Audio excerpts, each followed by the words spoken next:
हमारे सभी पाठकों को प्यार भरा नमस्कार। पत्नी को पति से चाहिए था तलाक, तो पति को घोषित कर दी नामर्द। मेरी शादी एक नामर्द से हो गई।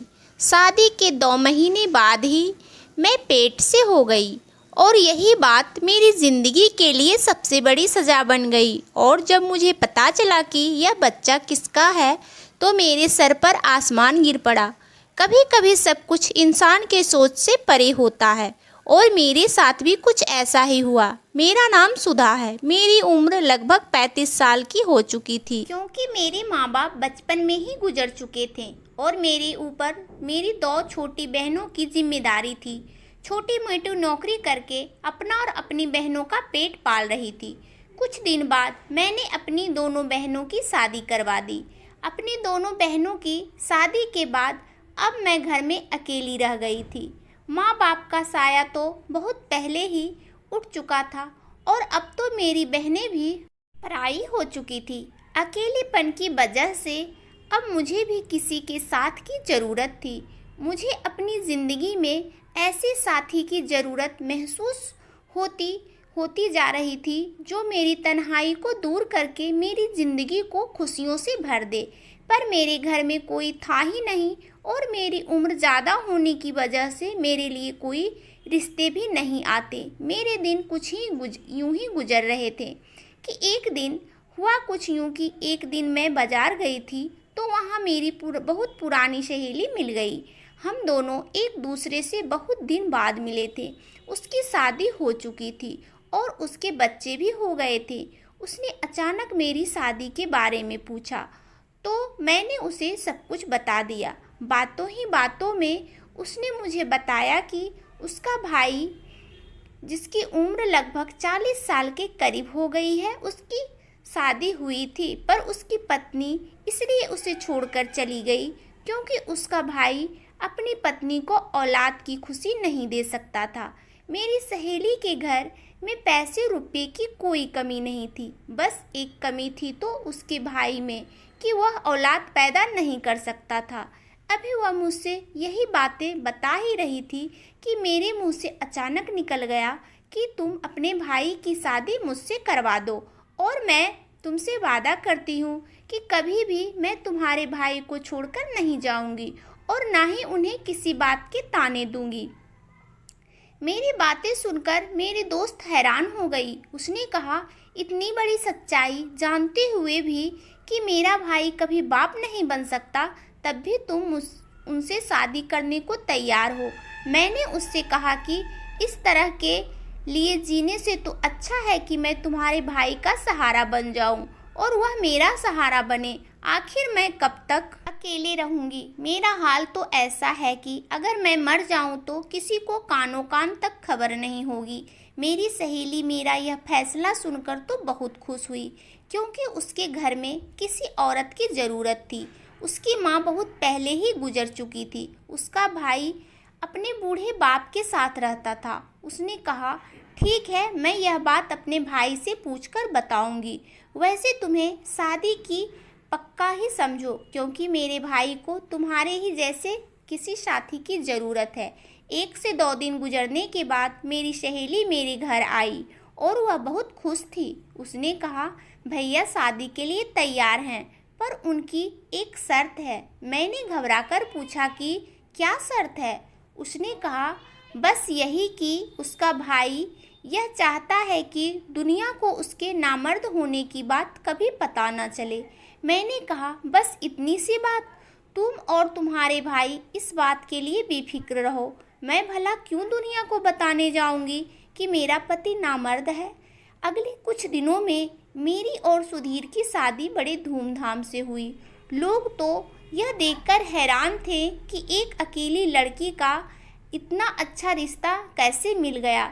मैंने यह बात अपनी बहनों को भी नहीं बताई कि मेरा पति नामर्द है। मेरे पति का यह राज मेरे सीने में दफन होकर रह गया था। मैं दुल्हन बनकर सुधीर के घर गई तो यह देखकर हैरान थी कि सुधीर का घर तो एक आलीशान बंगला था। मैं अपनी शादी से बहुत खुश थी क्योंकि मैं तो सपने में भी नहीं सोचा था कि इतने अच्छे घर में मेरी शादी होगी। मेरा कमरा बहुत अच्छे से सजाया गया था। सुहाग की सेज पर बैठी हुई मैं अपने पति सुधीर का इंतजार कर रही थी। जब सुधीर कमरे में आए तो उनके अंदर एक झिझक थी। शायद वह अपने अंदर की उस कमी को लेकर परेशान थे, पर मैं एक मैच्योर औरत थी, इसलिए मैंने ही पहल की और उनका हाथ पकड़कर उन्हें यकीन दिलाया कि यह बात कभी भी हमारे कमरे से बाहर नहीं जाएगी और ना ही मैं आपको इस बात के लिए कभी कुछ कहूँगी। मेरे इतना कुछ कहने और समझाने के बाद सुधीर का चेहरा खिल उठा। उन्होंने मेरा हाथ चूमते हुए मेरे हाथों में तोहफे के रूप में अंगूठी पहनाई और कहने लगे कि तुम्हें देखकर लगता है कि अब मेरी ज़िंदगी में मुझे सब कुछ मिल गया है। मुझे भी कुछ ऐसा ही लग रहा था कि मैं अपनी ज़िंदगी में बहुत खुश हूँ, मगर मुझे क्या पता था कि आने वाला वक्त मेरे लिए मेरी ज़िंदगी की आजमाइश साबित होगा। मैं और सुधीर अपनी ज़िंदगी में बहुत खुश थे। सुधीर ने मुझे इतना प्यार दिया कि मैं उसके साथ बहुत खुश थी। सुधीर ने मुझे अपनी पहली पत्नी के बारे में सब कुछ बताया। उन्होंने बताया कि जब काफ़ी दिनों तक उन्हें बच्चा पैदा नहीं हुआ तो डॉक्टर को दिखाया गया। डॉक्टर ने सुधीर में बहुत सी कमियां बताएं और जब यह बात सुधीर की पहली पत्नी को पता चली कि वह कभी बाप नहीं बन सकते तो वह उन्हें छोड़कर चली गई। सुधीर ने बताया कि दूसरी शादी के बारे में उन्होंने इसलिए नहीं सोचा कि दूसरी पत्नी भी अगर मुझे छोड़कर चली जाएगी तो मुझे यह सदमा बर्दाश्त नहीं होगा।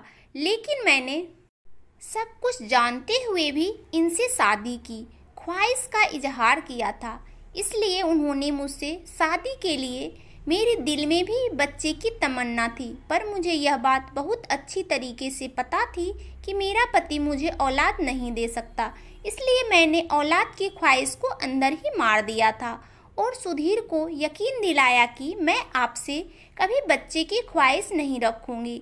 हर गुजरते दिन के साथ मैं सुधीर के घर में अपनी जगह बनाती जा रही थी। मैं सुधीर और उनके पिता की खूब सेवा करती। शाम के वक्त हम सब एक साथ बैठकर चाय पीते।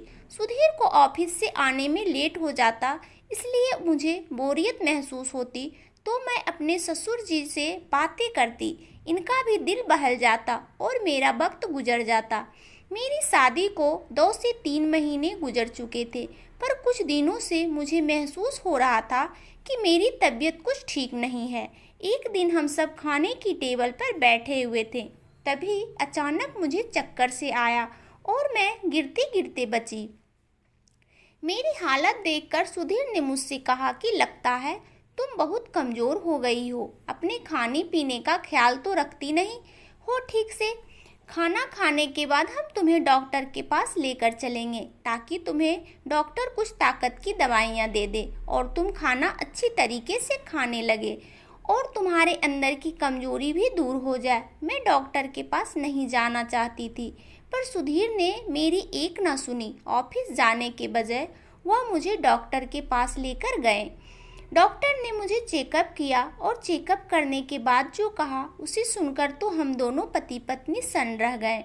डॉक्टर ने बड़ी खुश होकर यह खुशखबरी सुनाई, पर यह बात सुनते ही हम दोनों के चेहरे की हवाइयाँ उड़ गई। मैं और सुधीर बहुत ही अजीब नज़रों से एक दूसरे को देखने लगे, क्योंकि मुझे और सुधीर को यह बात बहुत अच्छी तरीके से पता थी कि सुधीर कभी बाप नहीं बन सकते, तो फिर यह बच्चा किसका है? आखिर मैं प्रेग्नेंट हुई कैसे? डॉक्टर के हाथ से सुधीर ने रिपोर्ट ली और बिना कुछ कहे बाजू से मुझे पकड़कर गाड़ी तक ले आए और इतनी तेज़ रफ्तार में गाड़ी चलाई कि मेरी चीख निकल गई। मुझे भी कुछ समझ में नहीं आ रहा था कि आखिर हो क्या रहा है। हम दोनों घर पहुँचे तो मेरे ससुर जी हमारे इंतज़ार में बाहर बैठे हुए थे। हम दोनों को घर आता देख फिक्रमंदी से पूछने लगे, अब बहू की तबीयत कैसी है? डॉक्टर ने क्या कहा है? सुधीर ने गुस्से का पारा हाई था। उन्होंने गुस्से में कहा कि आपकी बहू प्रेग्नेंट है, जबकि यह बात मैं बहुत अच्छी तरीके से जानता हूँ कि यह बच्चा मेरा नहीं है। सुधीर की बातें सुनते ही मेरे ससुर जी से कहने लगे, तुम यह कैसी बातें कर रहे हो? मैं हॉल में पड़े सोफे पर बैठ गई, क्योंकि मुझे मैं इनसे ज़्यादा बर्दाश्त करने की हिम्मत नहीं थी। मैं बेकसूर थी, लेकिन मेरा पति हर चीज़ पर मुझे इल्ज़ाम कर रहा था। सुधीर की बात सुनकर मेरे ससुर जी गुस्से में कहने लगे, थोड़ा सोच समझकर बात किया करो और इस तरह अपनी पत्नी पर इल्ज़ाम लगाने से पहले कुछ तो शर्म करो। अपने ससुर की बातें सुनकर मुझे थोड़ी हिम्मत मिली और मैंने रोते हुए कहा कि मैं नहीं जानती कि यह बच्चा मेरे पेट में कैसे आया, लेकिन मैं इतना ज़रूर जानती हूँ कि आपके सिवा मेरी ज़िंदगी में कोई नहीं है। सुधीर ने गुस्से में कहा, तुम तो चुप ही रहो। आज मुझे समझ में आया कि आखिर तुम्हारी शादी क्यों नहीं हो रही थी और तुमने मुझसे शादी इसलिए की क्योंकि तुम्हें अच्छी तरीके से पता था कि मैं कभी बाप नहीं बन सकता, इसलिए मैं तुम्हारे हर जुर्म को बर्दाश्त कर लूँगा। लेकिन तुम गलत थी, क्योंकि मैं इतना बेवकूफ़ नहीं हूँ कि किसी और के बच्चे को अपना नाम दूँ। इसलिए बेहतर यही होगा कि तुम अभी और इसी वक्त अपना सामान उठाओ और यहाँ से चली जाओ। मेरे ससुर जी ने सुधीर को समझाने की बहुत कोशिश की, पर सुधीर गुस्से में पागल हो चुका था। वह कुछ भी जानना और समझने को तैयार नहीं था। सुधीर ने गुस्से में मेरा हाथ पकड़ा और आधी रात को मुझे बाहर निकाल दिया। मेरे रोते बिलखते अपने घर वापस आ गई। मेरा और सुधीर का रिश्ता जहाँ से शुरू हुआ था शायद वहीं पर ख़त्म होने वाला था। यह सब सोचते सोचते मेरी तबीयत बिगड़ रही थी, पर मुझे अभी भी सुधीर की परवाह थी, क्योंकि मैं उससे बहुत प्यार करती थी। मैं सारी रात रोती ही रह गई और रोते रोते ना जाने कब मेरी आँख लग गई। मुझे पता ही नहीं चला। मेरी आँख उस वक्त हुई जब दरवाजे पर दस्तक हुई। मैंने दरवाज़ा खोला तो सामने मेरी ननद खड़ी थी। रोते हुए गले लग गई। रोते रोते मैं उससे कह रही थी कि मैं बेकसूर हूँ और मुझे नहीं पता था कि यह बच्चा मेरे पेट में कैसे आया। मेरी सहेली, जो कि मेरी ननद भी थी, वह मुझे समझाते हुए कहने लगी, तुम चिंता मत करो, सब कुछ ठीक हो जाएगा। मेरी सहेली मुझे समझाकर चली गई। मुझे अपनी सहेली की बात पर बिल्कुल भी यकीन नहीं था। आखिर यह सब वह कैसे ठीक कर सकती थी। बहुत सोचने विचारने के बाद मेरे दिमाग में यह बात आई कि कहीं मेरे ससुर ने तो मेरे साथ कुछ गलत नहीं किया, क्योंकि शादी के बाद मेरी ज़िंदगी में सुधीर के अलावा अगर कोई मर्द था तो वह मेरे ससुर जी ही थे। पूरे दिन रात वही मेरे साथ रहते थे। सुधीर तो ऑफिस से घर आने में कभी कभी रात के 12 बजा देते थे। रात का खाना खाने के बाद मैं अपने कमरे में जाकर सो जाती थी तो मेरे ससुर जी कहीं मेरे साथ यह सब सोचते ही मेरे रोंगटे खड़े हो जाते। उनका मेरे ऊपर प्यार जताना और हद से ज़्यादा ख्याल रखना आज मुझे खटक रहा था। इसी सोच विचार के साथ किसी तरह मैंने एक हफ्ता गुजार दिया और हर गुजरते दिन में भगवान से बस यही प्रार्थना करती कि भगवान मुझे बेकसूर साबित कर दो और मैं अपने पति के साथ दोबारा अपनी ज़िंदगी शुरू कर सकूं। मेरी दोनों बहनें अपनी ज़िंदगी में ऐसे मगन थी कि उन्हें मेरी जरा भी परवाह नहीं थी, जबकि मैंने उन्हें माँ बाप की तरह पाला था।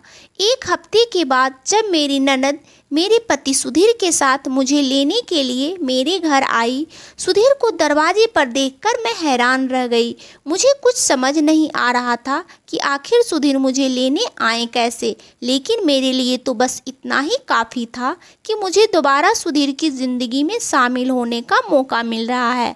मैं बिना कुछ पूछे उन दोनों के साथ गाड़ी में जाकर बैठ गई, पर घर पहुंची तो मैंने देखा घर को बहुत अच्छे तरीके से सजाया गया था और मेरे ससुर जी ने बहुत खुशी मन से मेरा स्वागत किया। यह सब देखकर मैं हैरान थी कि आखिर यह सब हो क्या रहा है। मेरी सहेली ने बड़े प्यार से मुझे गले लगाया और मुझसे कहने लगी कि तुम्हारा बहुत बहुत शुक्रिया कि तुमने मुझे बुआ बनने का मौका दिया। मैंने हैरत से एक नज़र सुधीर पर डाली तो सुधीर शर्मिंदगी से नज़रें झुकाए हुए खड़े थे। मेरी सहेली यानी कि मेरी ननद बताने लगी। उसने बताया कि पापा, तुम्हारे ऊपर विश्वास था कि तुम एक अच्छी लड़की हो, तुम कभी भी कोई गलत काम नहीं कर सकती। यह सब जानने समझने के बाद भैया फिर दोबारा उसी लेडी डॉक्टर के पास गए जिसमें पहले कभी उन्हें बताया था कि वे कभी बाप नहीं बन सकते। उस डॉक्टर ने भैया को देखते ही पहचान लिया, पर जब भैया ने उन्हें बताया कि मेरी दूसरी पत्नी प्रेग्नेंट है, तो लेडी डॉक्टर ने भाई को ऐसा सच बताया जिसे सुनकर उनके सर पर आसमान ही गिर पड़ा। बताया कि भाई के अंदर कोई कमी नहीं थी। उनकी पहली पत्नी भाई के साथ रहना नहीं चाहती थी, इसलिए ऐसी दवाइयाँ इस्तेमाल करती थी कि वह कभी प्रेग्नेंट ना हो, और भाई पर झूठा इल्ज़ाम लगाकर छुटकारा पाना चाहती थी, और इसलिए उसने पैसे के दम पर से छोटी रिपोर्ट बनवाई। कभी बाप नहीं बन सकते। यह सब होने के बाद भी दिन रात भाई को नामर्द होने का ताना देती थी। इसलिए तंग आकर भाई ने खुद ही उस औरत को तलाक दे दी। मेरी सहेली ने यह सब मुझे बताकर फिर से सुधीर की ज़िंदगी में मुझे आने का मौका दिया था, नहीं तो मैं इसी सोच के साथ खुद जी रही थी कि आखिर यह बच्चा किसका है। मैं तो अपने ससुर पर ही शक करने लगी थी। सुधीर मुझसे अपने किए की माफ़ी मांगने लगे, लेकिन मुझे उनसे कोई शिकायत नहीं थी, क्योंकि उनकी जगह कोई और भी होता तो वह भी शायद ऐसा ही करता। मेरे घर आने की खुशी में मैंने और सुधीर ने मिलकर केक काटा था, और मेरे ससुर और मेरी सहेली ने हमारे अपने होने का फ़र्ज निभाया था। मेरे ससुर ने मेरे सर पर हाथ रखकर मुझे बहुत सारी दुआएं दी थी, पर मैं दिल ही दिल में शर्मिंदगी महसूस कर रही थी कि कुछ लम्हों के लिए ही सही मैंने अपने ससुर के ऊपर शक किया। हमारे रिश्ते कितने नाजुक होते हैं, जिन्हें बहुत प्यार से संभाल कर रखना पड़ता है। कभी कभी इंसान की मामूली सी गलती से हमारे रिश्ते शीशे की तरह टूटकर बिखर जाते हैं। दोस्तों, उम्मीद करती हूँ आपको हमारी कहानी पसंद आई होगी। कहानी पसंद आई है तो वीडियो को लाइक करें, चैनल पर नए हैं तो चैनल को सब्सक्राइब करें, और आप सब अपने जीवन में बहुत खुश रहें। धन्यवाद।